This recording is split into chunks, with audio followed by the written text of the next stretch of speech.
Voyager's 50th anniversary can generate 2.5 million USD in research funding and help generate deep long-term trust in NASA. Inspired by the Golden Record, we propose that dedicating a social media week to interviewing singers, artists, and filmmakers who have created space content over the last 50 years. To put into context how useful artist engagement is, let's look at the Grande effect. When Ariana Grande released her song NASA, it increased your average Instagram engagement by 50% for 3 months and added 24,000 extra comments. And we estimated it made 20 million USD for NASA by increasing the desire to increase NASA's spending. To be honest, this was a foghorn in the data and made some analysis so much harder. I will note in this, you posted significantly less in January, but this won't be an issue for the analysis, as described later. This other bump was the 50th anniversary of the moon landing, for a good comparison between these two. Our principles for designing the 50th anniversary are: 1. Respect the original intentions of the Golden Record. 2. Engage with a wide variety of demographics. 3. Maximize the number of science posts seen. 4. Show NASA is incredibly transparent with the public. 5. Show NASA is worth investing money into. To do this, the event should be structured by having the first few days interviewing cultures that appeared on the record. Then interleaving these with videos explaining the research from Voyager. Then the next few days should be interviewing singers, artists, and filmmakers who created space content over the last 50 years. There's 4 posts we really care about though. 2 posts before the headliner should be an interview or video describing the economics of NASA. For example, for every $1 invested creates $3 to the economy. The post before the headliner should be about the difficulties creating Voyager, technical difficulties, political difficulties, people difficulties, etc. Then the post after the headliner should be a panel interview with the scientists similar to the 40th. The planets have aligned for the 50th because we are in a government research trust crisis. Universities, the government, and NASA have had their trust plummeting over the last decade. Trust in NASA is currently the lowest point in 15 years. Trust in universities has decreased from 60% to 35% in just 10 years. We expect universities to be trusted less than the US government in 2030, only 4 years away. That's the overview of our talk. So let's provide scientific evidence backing up what we're saying. Most important things first. Let's look at the government research trust crisis. This is bad in the short term because of this plot of desire to increase NASA's budget against the change in budget 2 years later. There's a clear correlation between these two variables. The tipping point is 13%. Less than this, and the public won't think it's necessary to spend money on NASA, and your budget will decrease. But it's also bad in the long term. If people don't trust universities, they don't get degrees, and you can't hire new engineers. But then there'll also be a big decrease of government funding of universities. As many small town universities are not particularly profitable, this could create bankruptcies and further drive young people away from STEM. Together, this furthers political resentment and creates economic mobility issues, driving a bigger distrust in the government, reducing its funding, and reducing NASA's budget. Now, let's break this down into when social media increased trust and when social media decreased trust. Trust increased from 1975 to 1980, and I think this was from Voyager's Grand Tour pictures. Then, in the 90s, Hubble started producing pictures, which was shared on the internet, on forums, and making a community about it. And this had a big increase in trust. But then we had Instagram and smartphones in 2008. We were able to easily see pictures whenever we wanted to. I personally loved seeing New Horizons Pluto flyby, where each photo got higher and higher resolution. It created a whole group chat about it on our uni. Also, in 2019, we had the moon landing 50th anniversary and Ariana Grande's song NASA. Now, for the reasonable skeptic of whether this actually impacts trust and engagement, here's a plot of NASA's average Instagram engagement against trust. Another clear linear correlation. But it takes a long time to get this data, so that's why there's only 4 points. But let's look at when the media killed trust. In the 70s, trust was low from Watergate, Vietnam, and the last moon landing just occurred, so NASA's budget was fairly high. Government scandals appeared on the news, and NASA had a lowest trust on record. Then, Challenger disaster in 1986 was another local minimum. It took 2 years for trust to recover from this event. Then the Hubble Space Telescope mirror issue took 4 years to recover. I think it was slower for Hubble than Challenger because the internet made public forums and people were posting about it instead of just watching TV. But now we have the 2014 social media era. The lack of trust in this era is explored by 2 books, End Times and The Revolt of the Public. This was due to the overproduction of university degrees and the fight over social media status. People with degrees were underemployed, articulate, analytical, and loved watching online rage content. They were watching videos and reading posts talking about the problems with the universities and NASA and the government. It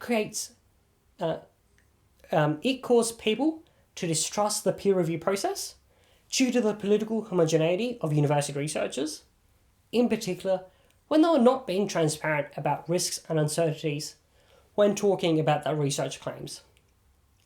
So, to summarise, when the public sees new high-resolution photos of space, planets, videos about your success, it builds trust.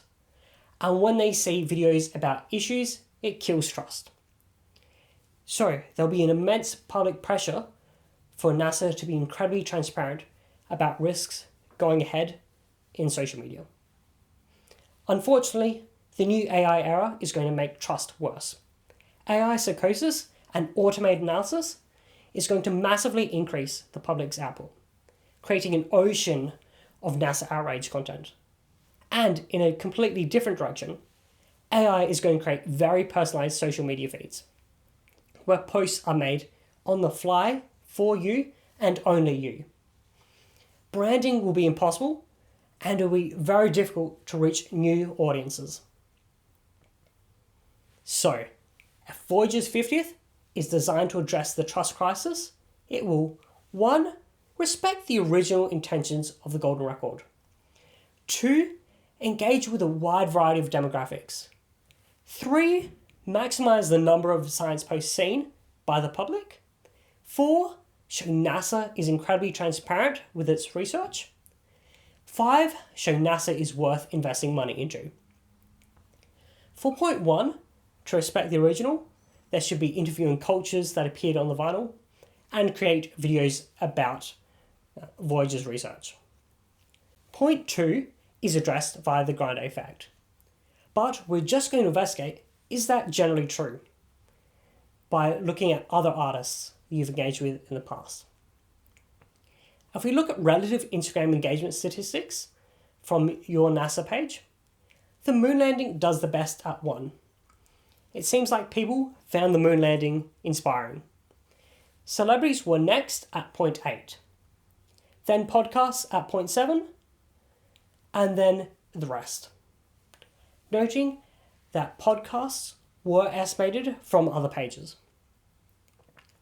Engaging with artists had an average of 8 million views per post. So it's extremely effective at engaging the public. Now let's determine how many of those extra viewers looked at the surrounding science posts. Here is the average increased engagement on surrounding posts after one goes viral, measured off your page. From this, we expect 16% of viewers to go out their way to see 10 science posts. We think there's a 10% improved public opinion after they see these 10 research videos. So, celebrity engagement brings more people into NASA, but which demographics? Here is a typical pop singer audience. It's mostly American women, millennials with lower income. But does this group trust science anyway? Here's the demographics of the people based off their trust in science. So women tend to trust science less than men. Lower and middle income trust science less than upper income. And people with high school degrees trust science half as much as people with PhDs. And remember, 30% of the public are nervous about their maths and science ability. So, seeing an artist and connecting with them helps them ease into research and hopefully become advocates eventually.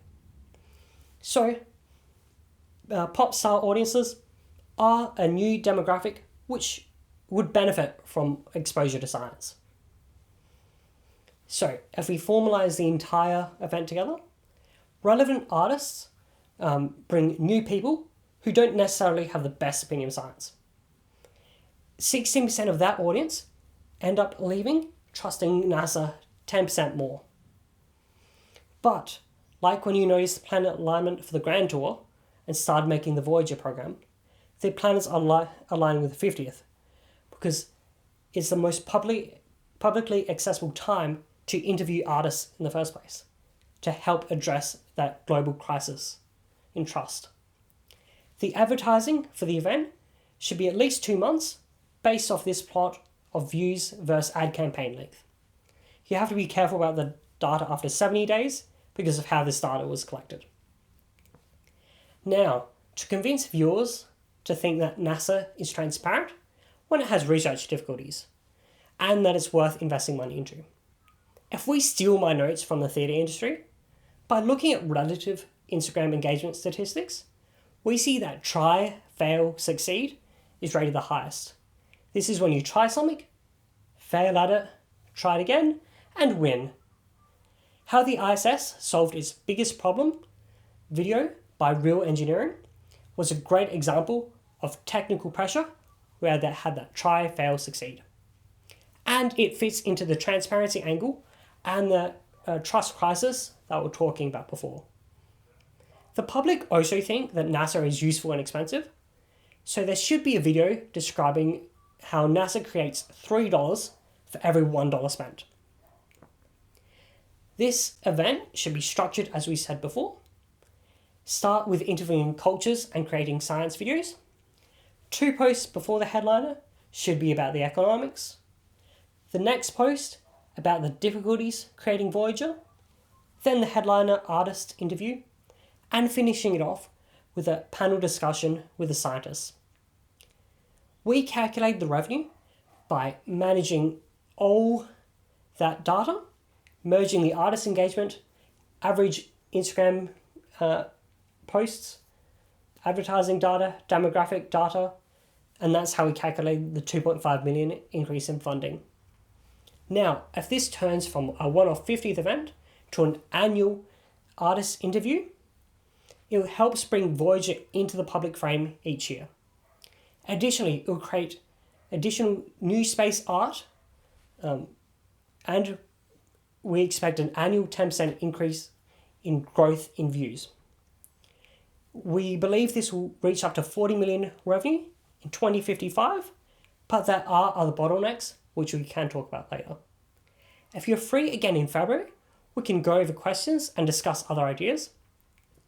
We'd love to have regularly fortnightly meetings about this analysis to keep momentum and relationship going. And again, Love to talk about other work you're doing. Thank you, Dan.